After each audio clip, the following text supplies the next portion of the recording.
Olá, está começando mais um Penúltimos, seu programa de entrevistas e debates.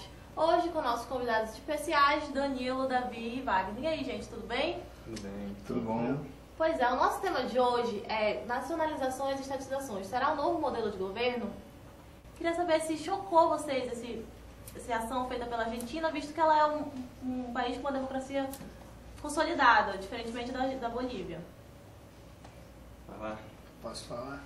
Então, o caso argentino, ele é um pouquinho diferente do caso boliviano, né? Se disse que a Cristina Kirchner foi eleita democraticamente e tal, é de um partido, fazendo uma analogia com o PT aqui no Brasil, um partido com viés mais popular, a figura dela é bem forte, vindo um pouco da figura do marido dela, que era o ex-presidente, Néstor Kirchner, que morreu, também era do mesmo partido. E a gente tem que levar em conta também a conjuntura econômica da Argentina, que já foi o país mais desenvolvido da América do Sul, que nas últimas décadas está decrescendo muito assim, qualidade de vida, economia. A Argentina quebrou no começo dos anos 2000, deu calote no FMI, então não tem muita entrada nos mercados internacionais e tudo mais. É válido, a gente estava conversando aqui antes, 90% do capital presente na empresa era de fora, era de um mesmo país, era espanhol. E era voltado para lá, né? E era não era voltado, a remessa de lucro não era aplicada de volta na Argentina. Isso é um problema. Se tratando de uma empresa, no caso uma petroleira, que a gente viu aqui no Rio de Janeiro há pouco tempo, na verdade na Bacia de Campos, teve um vazamento e que atinge uma grande área, é uma coisa que depois, pelas esferas internacionais, é muito difícil você cobrar essas empresas. A Chevron pagou, sei lá, 30 milhões. 30 milhões é o que você gasta num dia ali para conter o petróleo vazando, entendeu? Então aí faz falta essa parcela no capital da empresa. Se mesmo que não fosse do governo e fosse privada, mas de investidores do mercado argentino, poderia ter uma preocupação maior, porque é a particular, não sei o que eles... Foi um discurso chavista que eles usaram, né? Assim, de ter que ter esse retorno de investimentos para o país. Assim, foi uma coisa nova, assim, pelo perfil da Argentina. Para você entender todo esse processo, você tem que entender que o mundo vem passando por várias transformações depois da chamada Guerra Fria, né? Termina depois da queda do Muro de Berlim. Então, todos esses países entram no que chamamos de Estado mínimo, né? Então, se tem Estado mínimo, o Estado vai tratar de educação, saúde, transporte e segurança, no máximo, né? E o resto você abre o país, chamada abertura do país, para essas empresas, ou chamadas transnacionais, atuarem nesse país, com a prerrogativa de que você vai investir em infraestrutura, você vai investir nas escolas, você vai pagar um alto poder de impostos, então tem toda essa relação. Então você tem que entender toda uma relação que está de Estado mínimo que vem atuando em todos os países, principalmente nos países periféricos, que aí se enquadra a Argentina, toda essa relação, né? Então eu acho que a Argentina deu um passo para mostrar que para essas empresas, que ela tem um poder, como qualquer outro Estado, né? Se você pega a crise de 2008, os Estados bancaram todos os bancos, etc., e as empresas, né? Então, o que é isso? Isso é o poder que o Estado tem e um poder aquisitivo muito alto que tem para você regular o mercado. Essa história de que o mercado é desregulado e que o poder mínimo do Estado, não, é o poder máximo. Sendo que esse poder máximo dá uma liberdade para ele atuar como um poder mínimo, de só atuar em educação, saúde e segurança. Então, todas as empresas, no Brasil, por exemplo, que é dito esquerda com o governo Lula, agora Dilma, foi um dos países que mais lucrou os bancos. Mas abriu o mercado. Então, como é que é? É surreal essa análise para você imaginar que um país que, dito de esquerda, abre toda uma margem de lucro para grandes empresas capitalistas. Então, eu acho que a Argentina deu um passo. Se é certo ou errado, não sei. Vai dar um grande processo de discussão. Deu um passo para a retomada então, do poder, assim, para conter mesmo. Legitimação, que a gente estava também trocando a ideia sobre a legitimação do Estado, né? Que, como ele mesmo falou, o Estado tem o poder máximo, mas atua como mínimo. E por que ele atua como mínimo? Ele atua como mínimo porque é até, às vezes, mais prático para ele. Você não tem que organizar, não tem que produzir, não tem que Não tem que realmente ter um trabalho sério em cima de um serviço, vamos dizer, de um serviço de prestação de água para a população, prestação de energia, e como o próprio petróleo também é um serviço, vamos dizer assim. É revertido em muita coisa. E assim, o problema dessas empresas da retomada do petróleo é por quê? Porque o petróleo ele é o recurso natural que mais está valorizado hoje em dia.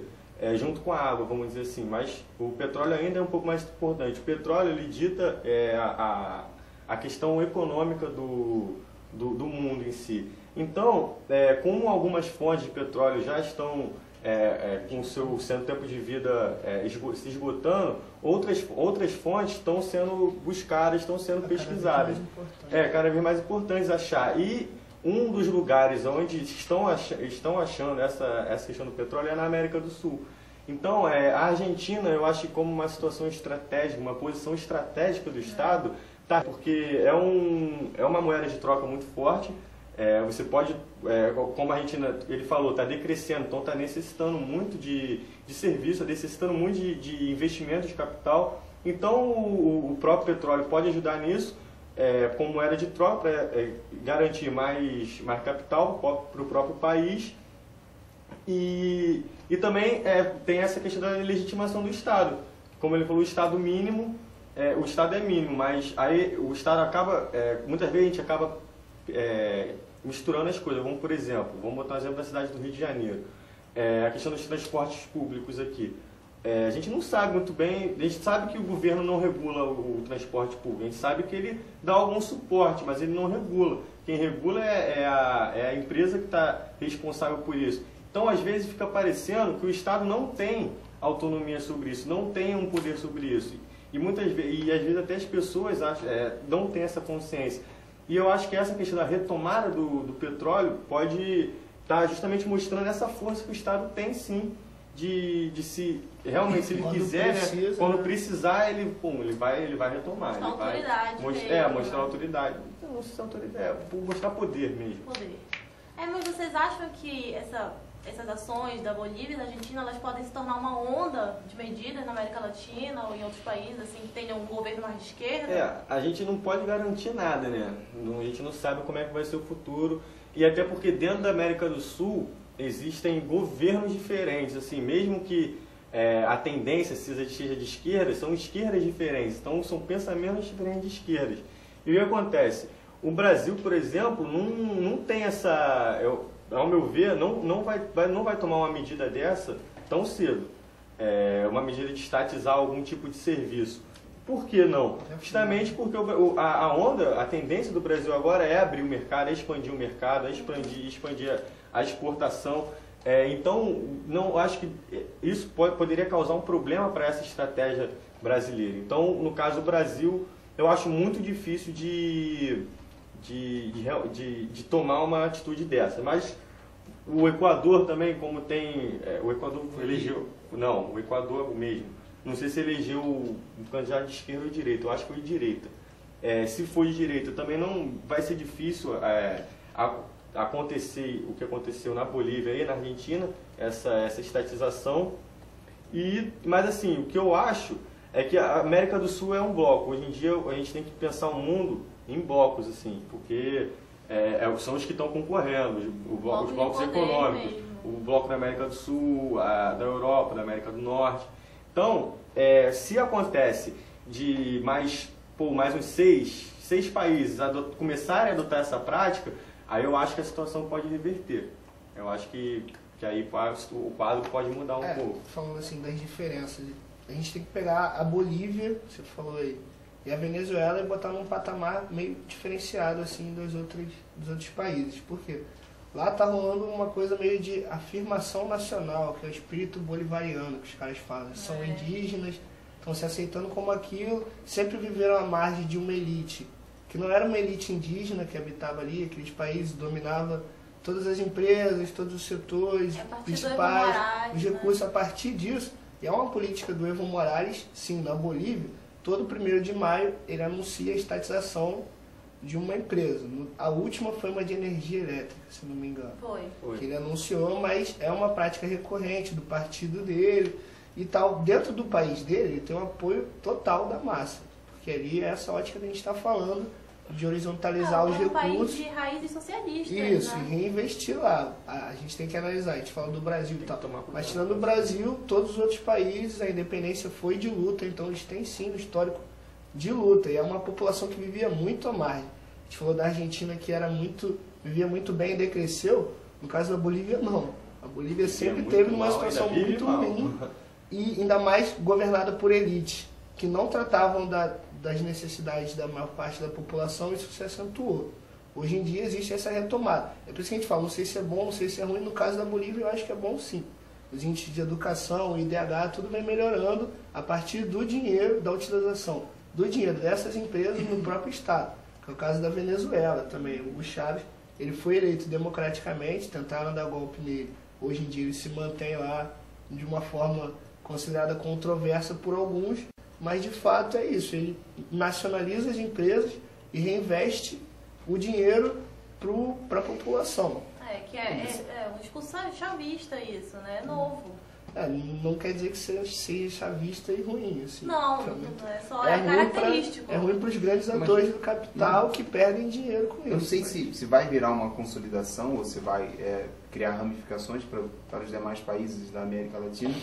É justamente, por exemplo, se você pega o Brasil, está aí entre as potências mais poderosas do mundo em questão econômica, mas você tem uma desigualdade que está sendo dita que está diminuindo, né? Mas não sei, tenho lá minhas dúvidas, mas o Brasil está nesse cenário mundial como grande potência, seja ela econômica, seja ela tecnológica, e com algumas ligações com países desenvolvidos tecnologicamente, né? Então não sei se o Brasil tomaria essa postura de estatização, nacionalização de grandes empresas. Uma vez tomando, eu acho que o Brasil tomaria alguns cuidados. Não sei, talvez indenizando, talvez dando um tempo para sair, mas não sei se isso vai acontecer. Parece ser uma coisa meio análoga, né? Não é um determinante, mas aconteceu em um país, aconteceu em outro país.